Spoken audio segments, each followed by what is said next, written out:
Welcome up to Chasing Tents. My name is Abby. Thank you so much for joining me, guys.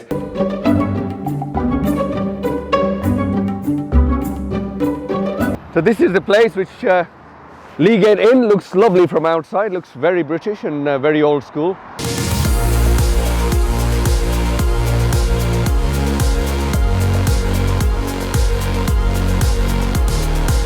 This track day, two-day event, was 2 weeks after my huge crash at Anglesey Circuit.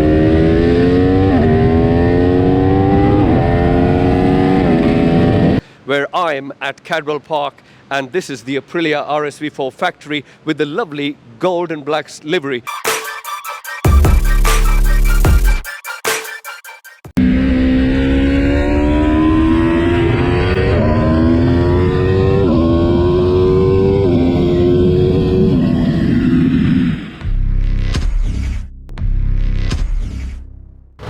Welcome to day 2 of the Aprilia Factory Cadwell Park Trackday.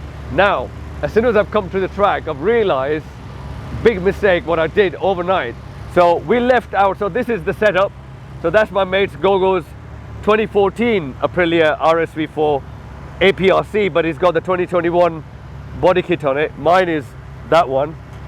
Unfortunately, we got 2 warmers going on here because I left warmers on my bike last night and it rained sideways pretty bad and my warmers got pretty wet, so I'm not going out for the first session. But yeah, unfortunately got a little bit wet, but not too bad, to be honest. We didn't want to put all the 4 sides because it was so windy yesterday, really windy, as you probably saw from my day 1 vlog, where I didn't really vlog that much, honestly, because I was so busy sorting so much out, and I really wanted to enjoy my track day as well. Normally, honestly, I come to a track day, and especially the Aprilia day, and I'm recording everything, you know, people barbecuing there, I'm recording them, I'm recording everyone around. But for a change, I really wanted to enjoy myself, you know, and just day 1 I didn't do much recording. So let's have a look at the bike. As you can see, the bike isn't as gleaming as you normally see on videos. It's had a huge high side at the Anglesey circuit when I was doing the 4.5 hour 500 kilometer Anglesey race. So I did a 1 hour 10-minute stint, which was the longest with no limits racing on a factory tank, not a endurance tank. But unfortunately, I had a big high side. It was a bit slippery, temperatures were high, 58-degree track temperature. Long story, I'll put that on a vlog one day. And unfortunately my pista saved my head really big time.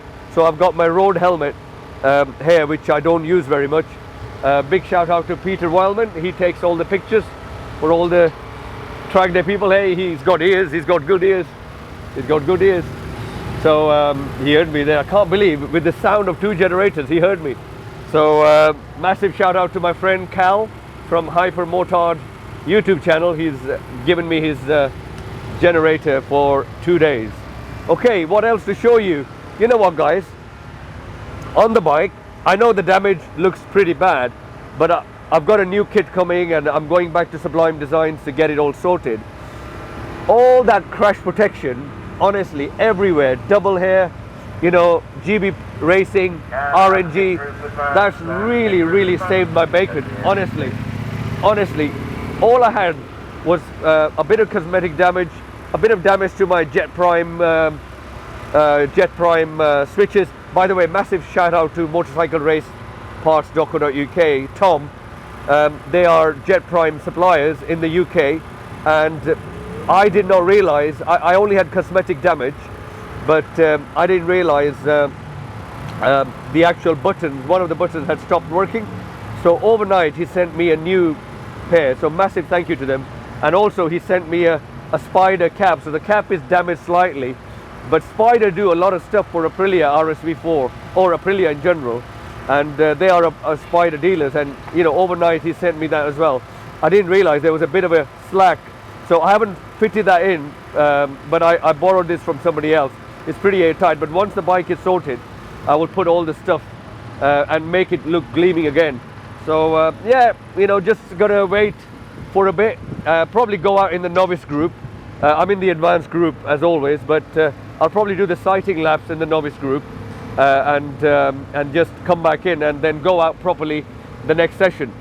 So yeah guys, I'll catch you in a bit. I'll probably try to show you a bit of the paddock in the morning, because I'm not doing much except waiting for my tyre warmers to get dry a bit, and then we'll take it from there.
Welcome back everyone. Now, as promised in part one, I was going to show you some extended 360 degree footage. What I've decided is do a three-part series rather than a two-part, because the videos were getting too long. So some of the footage I'll show you in part three as well. But here is some footage of the 360 degree action from session one, from day one, because I didn't want to show you the whole session in day one, otherwise it'll take 20 minutes. So it's got a lot of people overtaking me because I was really slow after my crash. But I really want to thank someone very special. It's Alberto from Spain, lovely chap with a fantastic YouTube channel. He does a really good job in 4K with 360 degree with some really nice music as well. So if you like your V4 engines, 2.0s, RSV4s, and you like a bit of track and twisty Spanish road stuff, you know, his channel is amazing. I'll put a link in the description. He basically edited that kind of section for me, the whole 360 degree stuff, because I did not update my 360 degree camera, so I was having a lot of problems with the gyro thing. So when people overtake me, I show you a very lovely smooth transition of people overtaking me. Unfortunately, this time it's a bit juddery because I did not update my GoPro, my 360 degree camera. So anyways, I really want to show you this 360 degree footage. It's a few more laps. I will show you a few more laps in part three as well. Hopefully you'll enjoy this.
So let me tell you a bit about what the program is today.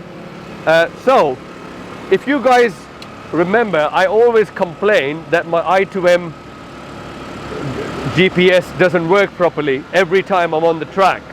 Okay, the reason I found out, okay, excuse the damage from the crash, I'll get that sorted, I promise. My 360-degree camera, which was always here, actually blocks my GPS signal. So I tried yesterday 2 sessions with the GPS on, with the camera on, the 360 on, 1 session without it, and then 1 session again with it. And I found that camera doesn't let my GPS work properly. So that is a big thing I found today, well, yesterday. And so unfortunately I do love the 360 because it captures the overtaking really, really nicely. But what can you do? You got to sacrifice that, you know, to get some performance times and stuff. Honestly, I am absolutely not bothered, and I'll put the camera on my face now. I am not bothered about doing very fast lap times today. I'm doing 1 minute 44, 1 minute 45. I don't think I did a 1 minute 43. I've just been taking it easy because after my huge crash, we've had the Brembo RCS serviced from a proper Brembo guy who looks after the British Superbike people. I've had the calipers serviced and put ventilated pistons, which I'm testing at the moment, to see if the ventilated pistons actually have a good effect in terms of brake cooling or calipers being not cold, like kind of overheating, I should say. Heat resistance, that's a good word. And also the rear caliper at the Croft Circuit endurance race in qualifying, unfortunately, caught fire. I don't know why. We don't know why. It just caught fire. Maybe something wasn't right, you know. And so that got completely stripped and serviced as well. So, okay, welcome back, guys. Time to show you some more onboard footage. Now, this is technically my session 1 of day 2. So session 1 I didn't really do because, as you know, the tire warmers were a bit damp, and then session 2 was cancelled because I think there was a Suzuki with a bit of an oil leak somewhere on the track. So this is my first session. It's not that fast. Luckily, the GoPro GPS is working, so I was able to marry some GPS footage into the kind of the camera footage. So 1 minute 50 or 1 minute 48, something pathetic like that. But hopefully you'll enjoy it. It does get quicker later on. So there you go. That's some footage from the morning.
I've got an 8-hour endurance race at the Alton Park circuit in a fortnight. So this is a good kind of muscle memory exercise for me on the bike for that 8-hour race. And I don't think I've released that video yet, but I did a 1 hour 10-minute stint at Anglesey circuit before my crash, and I did a 57-minute stint at Donington endurance race. So I tend to do long stints, very long stints. So it is very important for me to have decent track time without going crazy and ruining the bike, because the race is soon and I don't have the money to spend to sort the bike out again, you know. And I want to be known as the guy from chasing tents, not the guy from chasing crashes. All right, so I'll catch you guys in a bit. I'll show you something else which is interesting. Welcome back, guys. Time to show you another session and some more onboard footage. Now this one is quite special because I always mention one thing to you in my videos. It's all about everyone and camaraderie and kind of helping each other out on the track. Now I was clearly struggling after my huge high side at the Anglesey endurance race. So Jet, or John, who was based about 2-3 kind of canopies from me, he was ex-California Superbike school trainer or head trainer, and he was like, you know what, he did a funny thing is we actually did a track walk, my first ever track walk. Even though I did a full racing season, I never actually got to do a track walk. So I did a track walk with him, and he really taught me a lot of things. And track walks are really important. If you ever go to for racing or track days, try to do a track walk. You can really see the undulations and the camber and everything. I did, you know what, I did try to record a full track walk for you guys, but my gimbal ran out of battery while I was walking, so that got all cancelled. Anyways, Jet, or John, from ex-California Superbike school coach, he was like, you know, he overtook me and then he gave me a signal to follow him. And I followed him, you know, and straight away I think I went from a pathetic 1 minute 48 to a 1 minute 46 to a 1 minute 44. And there's a 1 minute 43 as well, but that's a dodgy one. I'll tell you why later on. But let's watch this session behind Jet, and you will see how he encourages me or eggs me on with some great lines. And hope you enjoy this session.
Alright guys, welcome back. As I'm based right next to the scrutineering bay at Cadwell Park, I thought I will show you the official Aprilia bikes.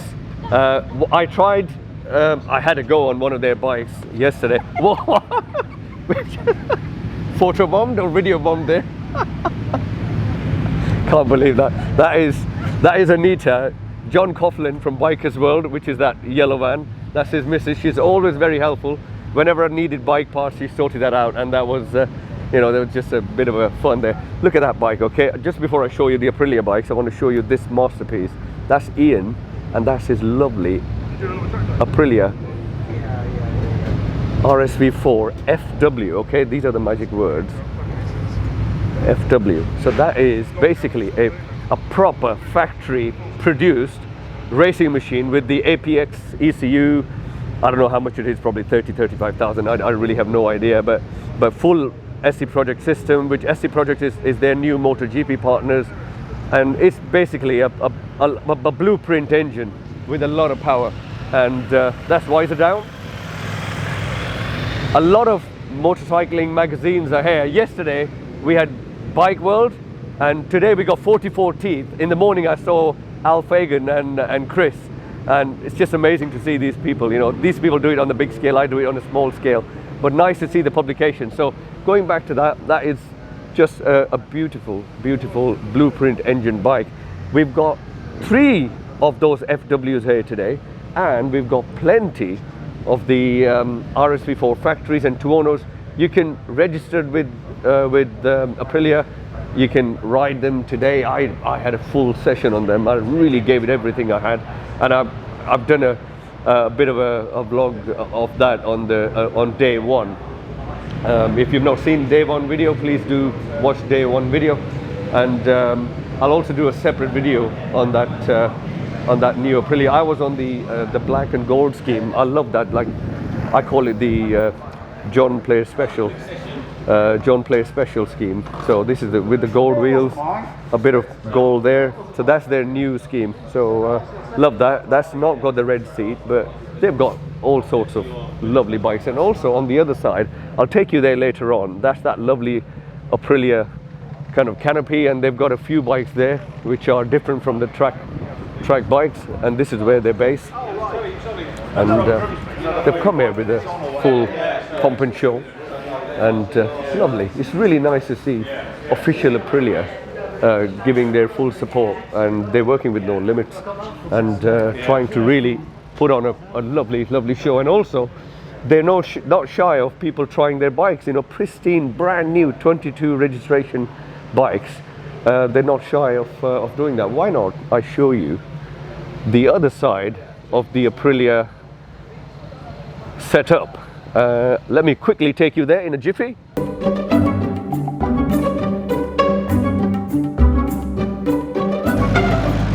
All right, here we are right next to a very quiet generator. I'm quite impressed by that, not much sound at all. And here we got a lovely seating area for people to come and have the posh Harrogate mineral water. And then you've got the beautiful Touareg 660. That's the new one with the 660 engine, but obviously the engine tuning has been adjusted for torque and stuff like that. 11,100 pounds. You got your two years warranty. Same thing with the Aprilia. That bike honestly has been a massive hit for Aprilia. It is so much in demand. I promise you, you're going to see a racing series. I mean, recently it was announced the British Tri-Options Cup are getting rid of the Ducati V2 and replacing them with some BMW, I don't know, 900 twin or something. But giving my own personal opinion, I really wish, they chose this instead of that, because this looks a bit more thoroughbred, ground up, semi-race bike. You know, it's got 2 cylinders, you know, but it is the 2 cylinders directly from that bike. Anyway, this is the new livery which I was showing you earlier, black and gold, lovely. Yeah, so that's the one with the electronic suspension. I tried that yesterday. Electronic suspension was fantastic. I'm not going to talk about that review too much because you can see that on day one's video. That's the Tuono again, proper black livery. I love their Mercedes Vito setup. Look at that. That's the Aprilia setup, and that's the proper 210 660. Now that's been really popular, because look at that, that's only £10,000, and that's the prices you used to get in mid 2000s for a lovely bike. And you know, I like the price, it's not bad. And then look at this RX 125. I mean, look at the presence of that bike, it looks absolutely amazing. £3,850, 2 years warranty again. So yeah, I'm not going to bore you with too much of marketing stuff, because I never do that in my videos, but I thought I'll show you that anyways. Okay, welcome back guys. Now earlier I did the 1 minute 44 in that session behind Jet. Now I also did a supposedly 1 minute 43. Now I'm very kind of not conscious, but you know, when you do track this for a while and then you've done a bit of racing and as well, you know, even without the lap timer, roughly how quick you are. Now obviously I don't do live lap timing on track and start with a notebook and saying I was slow here, fast there. I come back home and use the GPS of the GoPro and do it. I mean, luckily the i2M for a change was working, which was, you know, absolutely brilliant, but I still wasn't trusting it because sometimes it would go all over the place. So I came home and started editing the video and then connecting the GoPro GPS to the Trackday Genius app, and then bang, a 1 minute 43 came up, and I'm like, there is no way I did a 1 minute 43, because I know I wasn't that quick. And my head wasn't straight and I was all over the place. And then I really kind of delved deep into this, and the kind of keen-eyed amongst you will notice that this lap can't be a 143. I wasn't that far away from 143. I think it was a 145. But I'll tell you what, watch this clip and I'll come back to you and I'll explain everything to you.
So that was a 1 minute 43 lap. Now I'll tell you something special. So I'm going to zoom in now. There is a GPS gap just before the start finish line. And I think that gap did not get calculated by the GPS camera collaboration thing with the app. So when I kind of manually timed it using a online timer, it turned out to be a 1 minute 45.7. Which was a manual timer. So I don't manually time all my laps. I really trust the GoPro GPS when it works with the Trackday Genius app. But this time I knew something wasn't right, because I didn't feel a 1 minute 43. I just didn't feel it. I was like, I couldn't have done that. And when I calculated it, it wasn't the case. So guys, this is what you get on my channel, transparency. Because when you know you've not done something, what's the point of showing it? 90% of the people probably would have believed that was a 143, but no, my mindset wasn't there. The body wasn't working with the mind. It's just after a crash, you just in a bit of a dark corner. So I'm going to do a part 3 which will include the afternoon sessions and a lot of the Aprilia bikes which were there, and Ducatis and some BMWs and Kawasaki's and smaller V-twin bikes as well. All sorts of varieties we had, but majority of the bikes were Aprilia bikes because this was a Aprilia track day. So part 3 will be very interesting. Some footage from 44 Teeth guys as well. I made a huge mistake. I gave the mic to Al Fagan from 44 Teeth, and the mic was not plugged in to the camera. You know, it is a wireless mic, but you still got to plug the transmitter into the camera. It wasn't plugged in, so that's a bit funny. So that's all in part 3. So I hope you enjoyed this video, guys. If you want more stuff like this, do like and subscribe to the channel, and I'll catch you in part 3. Thank you. Take care.